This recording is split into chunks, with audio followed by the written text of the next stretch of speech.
Hey there, everybody. Thanks for joining me for another one-man review. Today I will be taking a look at a collection of short stories by mangaka Jiro Taniguchi called The Ice Wanderer and Other Stories. This is out from Fanfare Pokemon. Anytime I'm looking at a Jiro Taniguchi book, I have to mention how nice the guys at Fanfare Pokemon have always been. Ran into them at two conventions and bought all these books directly from them, and they've always just been stellar gentlemen, super nice, super friendly. Usually will be like, oh, here, you bought a lot, here's a book, you know.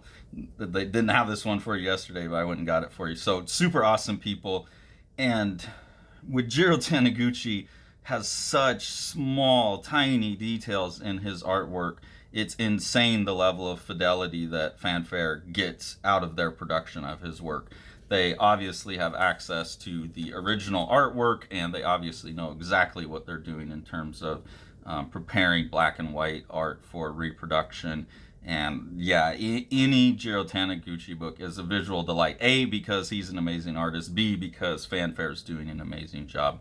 So this is a collection of short stories just about people out in the wilderness, and it's pretty typical of Jiro Taniguchi's work in that the majority of what he wants to draw is environment, and he's very interested in absorption in the environment. And so all of these stories have that component. This first one is a story taken from a piece of a Jack London story. I believe it's about Jack London, and they're out there looking for this white moose. That's kind of the story there, and so you get the white moose at the end of the story.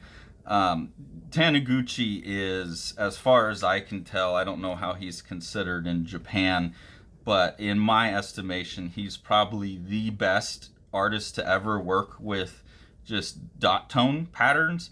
This is all, I don't think he works digitally. I've never seen anything in his work that suggests that he works digitally, and I've never seen anything in his art that suggests images like this are photos that were adjusted and then slightly drawn over, which is very popular in manga now. You get, you know, people like Sakamoto Shinichi and Inyo Asano, the guy who did like I Am Hero. There's a whole bunch of these artists now that will adjust a photograph, run it through a halftone process, and then doing some drawing on top of it. From the view that you're seeing on camera, it probably looks like that, but when you see this stuff in person, you know that he was working from a photograph, very obviously, but this is all actual ink on paper with actual dot tone on it, as far as I can tell. Maybe it's all digital and I'm missing something, but this is all tone work back here. And like this, everything past here is rendered entirely. It looks like two layers of tone. A lot of his effects are like, here's one layer of tone, here's another on top, and he'll kind of scratch out in layers to get these effects, and it's just stunning. I mean, I don't know how it's going to look on screen, but this is just so beautiful back here, as is this, right? It's just amazing compositions, and you look in there, and everything is a hatch mark, is a pen mark, is a dot. There's no cheating going on here. The second story is about same thing. It's like people out in the Alaskan wilderness, I believe, or up in North America, Canada, with their sled dogs and everything, and there's like these wolves coming in. So I thought the whole book at first was going to be like a collection of Jack London stories, because these first three really feel like that, but that's not what it is all the way through. There's another story here about a guy that's interacting with a bear. This is actually some really nice drawing on the bear, really nice thick brushwork. My one complaint about Jiro Taniguchi stuff is always that I don't quite like how he handles dark black. He's at his best when he's working with thin lines and tones, like all of this stuff. When he works with black, his stuff tends to get a little chunkier and more angular, and like drawn rather than calligraphically inked. Like it looks like he drew around the fabrics and then filled it in, and that his line weight changes a lot of the time are done not all at one go. There is some nice feathering work here that suggests working with a thicker brush or a brush pen, but I do feel like his work gets a little clumsy, clunky when he starts introducing heavy blacks into it. But in this one, there are some renderings of the bear actually that I think are really nice and really the brushwork in it is like very lively and not as stiff as I'm used to seeing. Also, I think some of these are newer stories, so it seems like Taniguchi is just getting a handle on the loose stuff, the big stuff, but it still hasn't applied to how he handles clothing. But when he draws clothing just with clean lines, it's all really great. Then there's some other stories that are less like in the frozen wilderness. So you have one here about people going out on a boat to do fishing and diving, and you get to see again some of his just really gorgeous, like super finely controlled details on his tone work, like the smallest little bits taken out to get the reflections, the luster points of the sun sparkling across the water. And it all looks hand rendered. It doesn't look like anyone taking like a Bob Ross technique, which I'm a huge fan of, like just get a sponge and stick it on there and create the texture. But I also really appreciate when someone goes through and is like, and that's that sparkle on the wave, and that's that sparkle on the wave. And that's how Taniguchi draws. And that's the absorption in the environment that I was talking about. That's obviously compared to the level of effort he puts into his characters, which is fine. Like they're exactly what they need to be to tell the story. He's just interested in, the scenery. This short story here is obviously autobiographical, or at least based on the idea of a character being a mangaka in the making. And so you have this guy here. I think this is supposed to be Jiro Taniguchi's first story because they have some of the original artwork in here, I think. So there was a story called Chloroform, and whoever is doing this, I think this is the original art. So I'm assuming this is Taniguchi's early stuff. I would love to see that he finished it.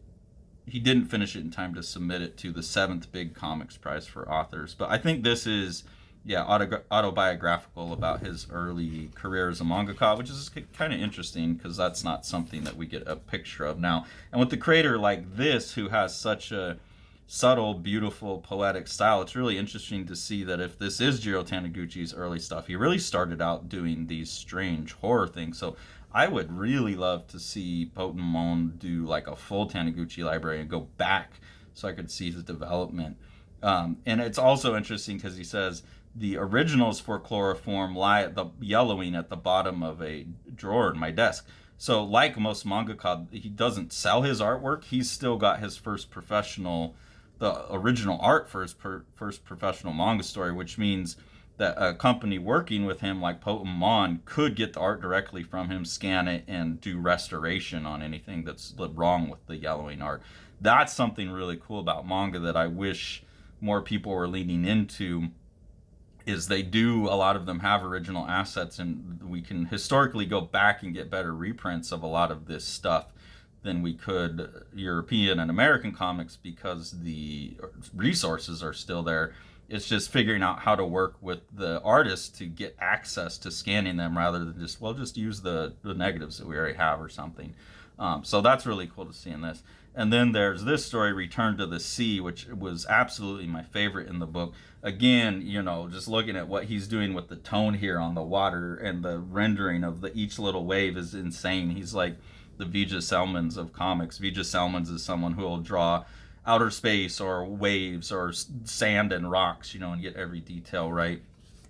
And then in this, he's using black successfully for the first time I've ever seen in a Jiro Taniguchi story, going dark.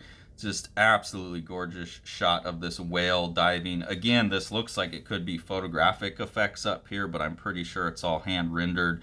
You can see the hand rendering on scratching out the tone. And then the drawings of the whale and the thicker, like hatching with line weight variations is just so masterful in this story. He's really figured out, how to work with those darks and get some gradient transitions and stuff. There's just beautiful art all the way throughout. This reminds me a lot of the other series that I love for its undersea artwork, The Children of the Sea, and just this composition of this whale headed straight down. It's so intense. Also some really cool renderings of native art. So hand stippled all the way throughout here with the cool tone in the back, but this has the hand stippled look to it. Just someone who's never cutting corners, and an artist who, because of the way they work, is not working on a monthly, this is someone who will finish a book, and that's the book, and not working on a series. So it's really cool to see a mangaka working in a more European space limit, and some of that's due to like how you couldn't do a monthly book like this without a ton of assistance.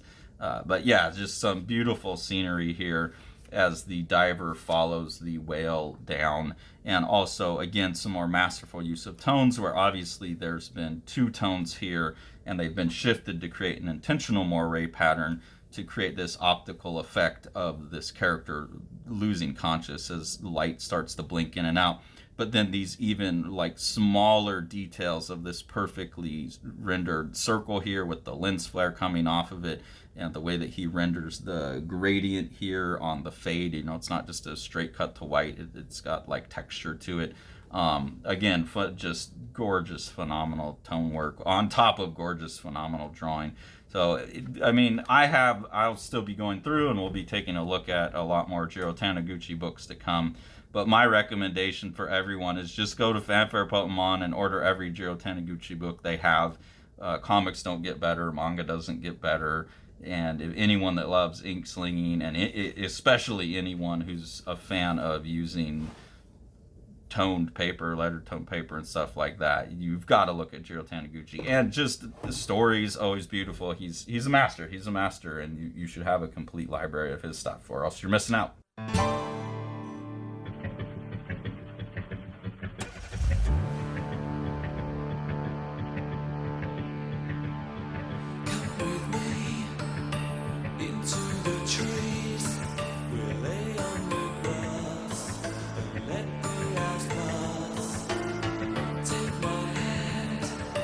Back to the land, let's get away. Just